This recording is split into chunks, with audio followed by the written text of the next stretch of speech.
Hello friends, સ્વાગત છે તમારું અમારી ચેનલ ખાના પીના ફૂડ્સમાં। તો ઉનાળાની શરૂઆત થઈ ગઈ છે, એટલે કે ઠંડા ખાના પીણાની સિઝન।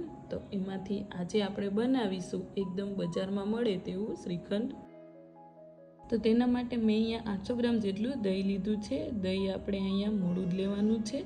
તો ત્યાર પછી આપણે આ રીતની એક ચાયણી લઈ લેશું, તેમાં આપણે કોટનનું કપડું રાખીશું અને ત્યાર પછી તેની અંદર આપણે દહીં નાખી દઈશું।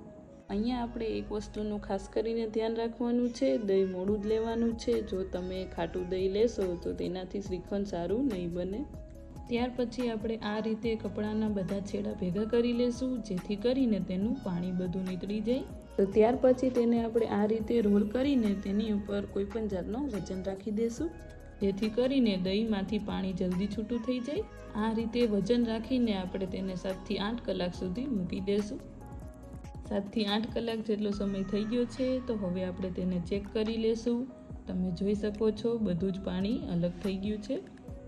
અને હવે આપણે એ દહીંને એક બાઉલમાં એડ કરી દઈશું અને હવે આપણે જોઈ લેશું તેમાં એડ કરવા માટે કઈ કઈ વસ્તુ લીધી છે। તો મેં અહીંયા ડ્રાયફ્રૂટ, કેસરવાળું દૂધ, એલચી પાવડર અને દળેલી ખાંડ લીધી છે।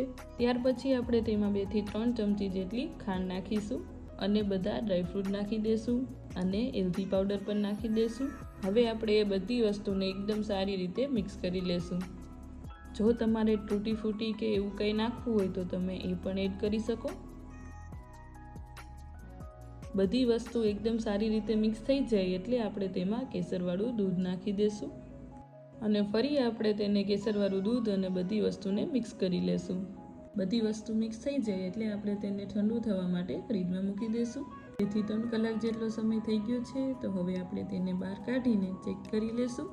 તમે જોઈ શકો છો બજારમાં મળે તેવું શ્રીખંડ ઘરે બનીને તૈયાર છે। તો હવે આપણે તેને બાઉલમાં સર્વ કરી લેશું। ખૂબ જ સરસ બનીને તૈયાર થાય છે। તમે એક વખત આ ઉનાળાની સિઝનમાં આ રીતે શ્રીખંડ જરૂરથી બનાવજો। એક વખત તમે આ રીતે શ્રીખંડ બનાવશો પછી તમે બજારના શ્રીખંડને પણ ભૂલી જશો। જો તમને મારી રેસીપી ગમી હોય તો વિડીયોને લાઇક, શેર અને ચેનલને સબસ્ક્રાઈબ જરૂરથી કરજો।